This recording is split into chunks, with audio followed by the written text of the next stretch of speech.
Hello and welcome back to my channel Before I Kick It Travel, where I'm trying to have as many experiences as I journey through life. For a short period of time, we're going to be living in Brussels, Belgium, and a part of our bucket list goal for this year is to see as many cities and have as many experiences as possible in Belgium, along with a host of other things that we plan to do.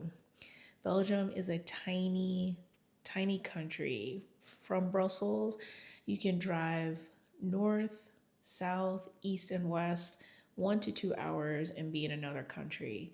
So, a lot of times when people think about coming to Belgium, they don't realize how beautiful and rich this country is. And it's super green, lots of trails, lots of cute cities, lots of great food and beer all over the place that you can try. And so our goal is to do it all.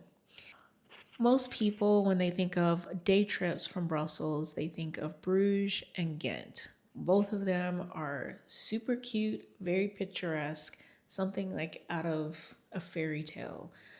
And I do highly recommend that if you have a short time, maybe those are the two places that you visit. But there's so much more to Belgium than Bruges and Ghent. And so if you're looking to have a different experience, then there are many small towns that are worth visiting.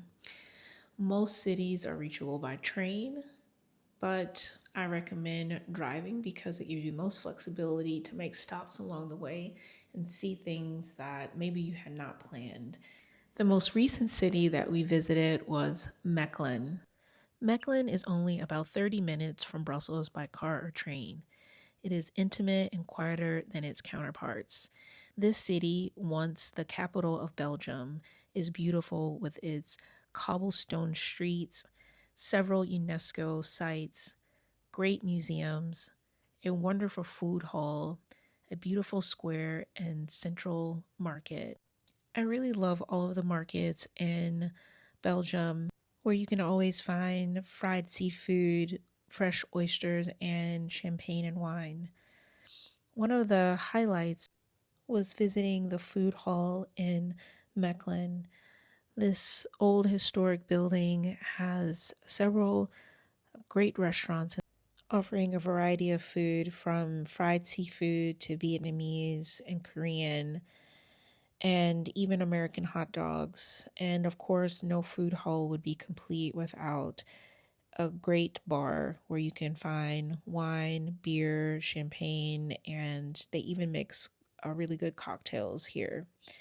It's really easy to wander the streets, get a little lost, and just take in the peacefulness of this city that is very beautiful but not overcrowded and doesn't have the big touristy feel that you would get in Bruges or Ghent. The second highlight of the trip for me was visiting the brewery Het Anker.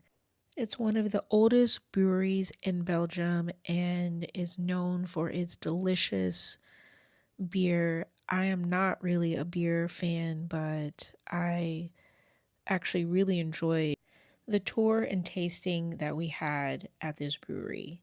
They spend a lot of time walking you through the history of the brewery, and overall, it was just a really good experience. And I highly recommend it if you are able to take a trip to Mechelen.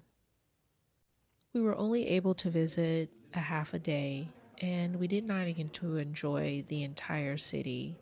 There were more things to do and see than we expected. For example, this great brewery has a restaurant attached to it that allegedly makes this slow roasted pork that has been touched by this beer.